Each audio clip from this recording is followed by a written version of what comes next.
Hello viewers, welcome to my another blog. অনেক দিন পর আর শত ব্যস্ততার মাঝেও চলে যাচ্ছি নিজের বাসায়।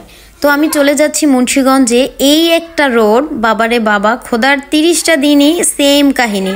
এই আবদুল্লাপুর রোডের মধ্যে এমন কোনো দিন নাই যেখানে 2 থেকে আড়াই ঘন্টা জ্যামে পড়ে না থাকতে হয়।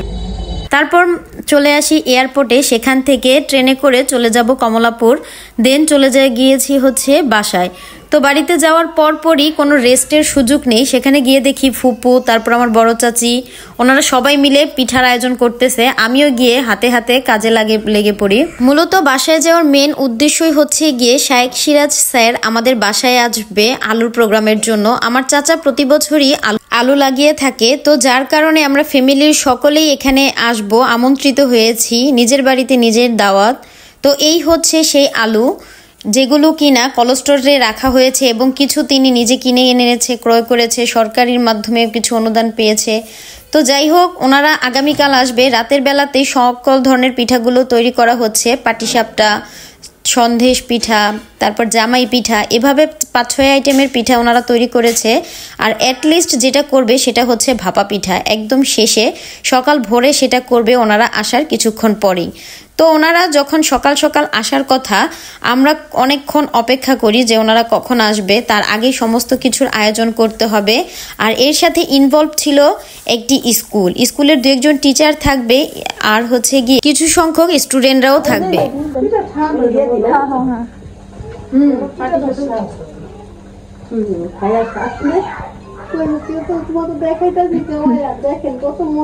খুব টেস্ট হয়েছে, আমার কাকি বানাইছে।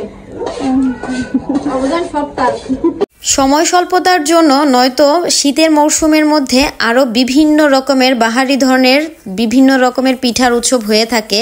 তো আমাদের যতটুকু সামর্থ্যে সাধ্য অনুযায়ী ছিল, যতটুকু সময় আমরা ক্যারি করতে পেরেছি, ঠিক সেই সময়টুকুর মধ্যে এতটুকুই আয়োজন করতে পেরেছি। আর এতেই ওনারা অনেক বেশি সন্তুষ্ট হয়েছে, আলহামদুলিল্লাহ। ভোর 6টা বাজে উঠেই দেখি ভাপা পিঠাটা বসিয়ে দিয়েছে, আর এখনো গেস্টদের আসার কোনো নামগন্ধ নেই। ওনারা 6টা বলেছে, ওনারা যেহেতু অনেক দূর থেকে আসবে, তো কিছুটা সময় তো অবশ্যই লাগবে। আর পরোটা দিয়ে খাওয়ার জন্য এই মুরগির মাংস। তো ওনাদের আসলে সকালের ব্রেকফাস্টের জন্য যা যা করার দরকার ছিল, পানির বোতল, তারপর বিভিন্ন আইটেমের পিঠা থাকবে, পরোটা, আর মুরগির মাংস। তো আলহামদুলিল্লাহ এগুলো দিয়েই হয়ে যাবে আশা করছি। এর ফাঁকে আমি রেডি হয়ে চলে আসি, কারণ আমার প্ল্যান ছিল যে ওনাদের খাওয়া দাওয়া শেষ হয়ে গেলে পরে খেতে মাঠে চলে যাব। তো আমিও সবার সাথে হাতে হাত মিলিয়ে কিছুটা কাজ করে নেই, সবাইকে একটু খাবার টাবার সার্ভ করে দেই।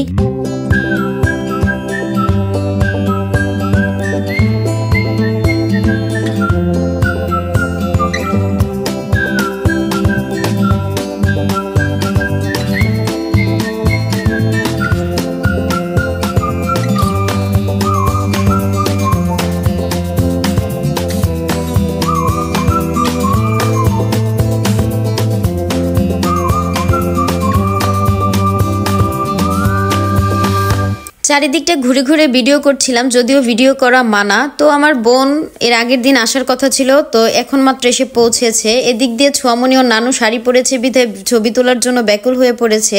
তো যে যেভাবে পারতেছে, দাঁড়িয়ে হোক বসে হোক, চারিদিক ঘুরে ফিরে দাঁড়িয়ে দাঁড়িয়ে পিঠা খাচ্ছিল, সকালের নাস্তা খাচ্ছিল। যখন তাদের খাওয়া দাওয়া শেষ হয়ে যায়, তখন বাচ্চাদেরকে নিয়ে ওরা আলুর ভিজিটে চলে আসে। আর এই বাড়ির সামনের গেটের দিকে। তো ওনারা 3টা কার নিয়ে আসছে, যেহেতু বাচ্চারা ছিল, স্কুলের স্টুডেন্টরা, ইভেন্ট টিচাররা ছিল, তো সেহেতু গাড়ির পরিমাণ বেশি ছিল। আর একটি সুন্দর মুহূর্ত আমাদের পরিবারের কাছে নিকটবর্তী যারা ছিল, ফুফাতো ভাই, ফুফাতো বোন, বোনের হাজবেন্ডরা, তার ছেলে মেয়েরা, আমার 2 ফুপো, তারপর মামা, আশেপাশে যারা ছিল, যারা আসতে পেরেছে, এই প্রোগ্রামে অ্যাটেন্ড করতে পেরেছে, এভাবে বলা হয়েছে সকলকেই। তো সবাই এসছে, মাশাআল্লাহ। আম্মুটা সবাইকে দেখা দেখি ও পিঠা খাচ্ছিল।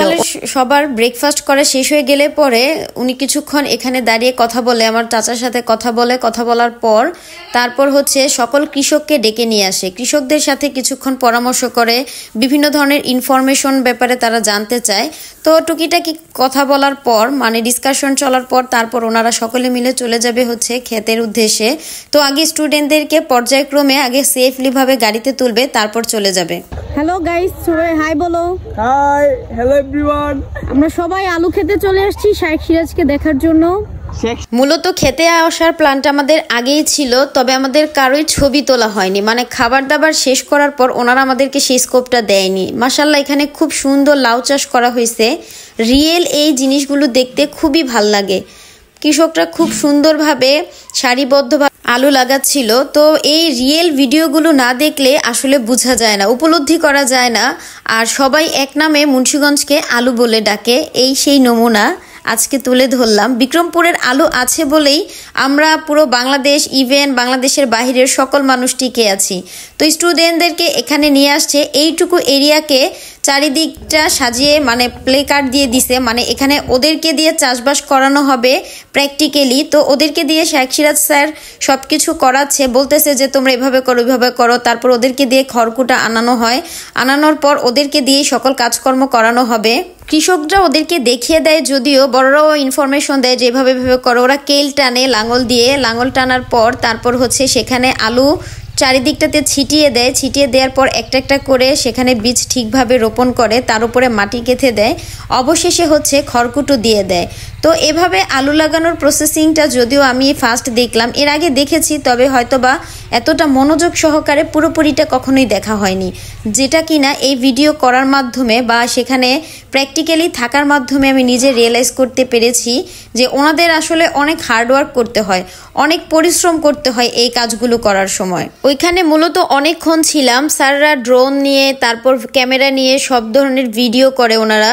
আর এই প্লে কার্ডটা রাখতে হবে আলু তোলা অবধি পর্যন্ত। তো কিভাবে আলু লাগাতে হয় সেই প্রসেসিংটা এখন একটু একটু আমিও শিখে গেলাম। তো ধন্যবাদ স্যারকে, স্যার আসার কারণে আমাদের প্রোগ্রামটা মূলত এত সুন্দর এবং সুষ্ঠুভাবে সম্পন্ন হয়েছে, যার জন্য স্যারকে অসংখ্য ধন্যবাদ। তো আজকের ব্লগটা এই পর্যন্ত, সবাই ভালো থাকবেন, সুস্থ থাকবেন, আল্লাহ হাফেজ।